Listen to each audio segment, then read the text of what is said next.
I will show you how to make the best tomato base for your jollof or stew. How to transform your ingredients to this thick, very colorful, very flavorful tomato base that you can use for your rice, for your stew, for your yam, porridge, anything at all. So stay tuned and watch the process. I will list in details all the ingredients I used and all the tips and tricks that will make this last very long in the freezer. So get comfortable, like this video. Let's get started. So I'm using fresh tomatoes here. I'm going to cut them into quarters. This helps it to dry easily when I place it in the heat.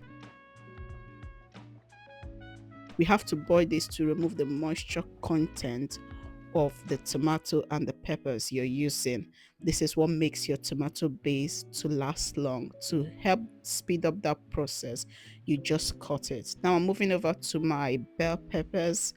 You have to remove the seed because the seed will make your tomato base bitter. So you cut around it like so, and you cut them into tiny pieces to help it cook quickly. So I'll do that for all the peppers I'm using. I'm using a lot of red bell pepper. You can also use the long kind.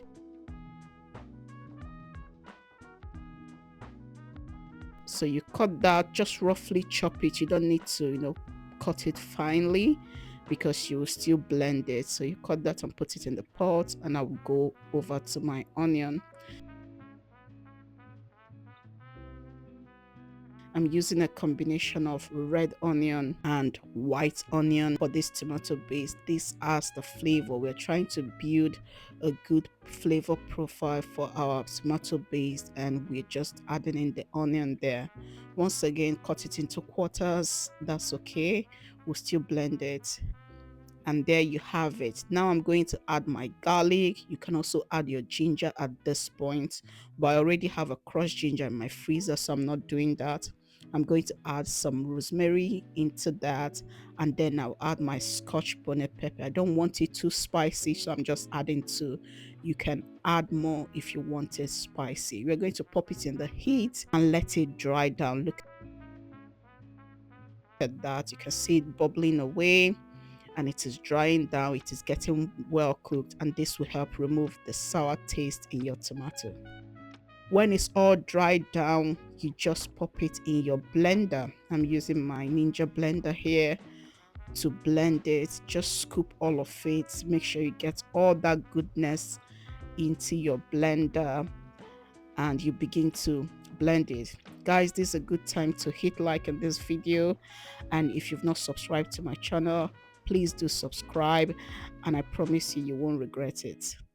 So we're just going to pop that into our blender, and we'll blend it into that fine tomato base, that fine, very thick, very creamy tomato base.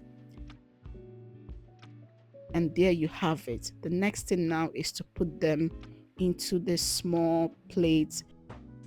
I like putting it into this plate because it just helps me to get my portion size right, so that I'm not having to defrost all the tomato base all at once when I just need a small portion. So you put it into this size of plate or into a freezer bag, and this freezes very well.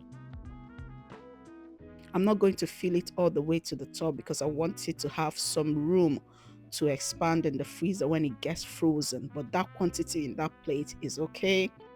And I will do that for the rest of the tomato base I have.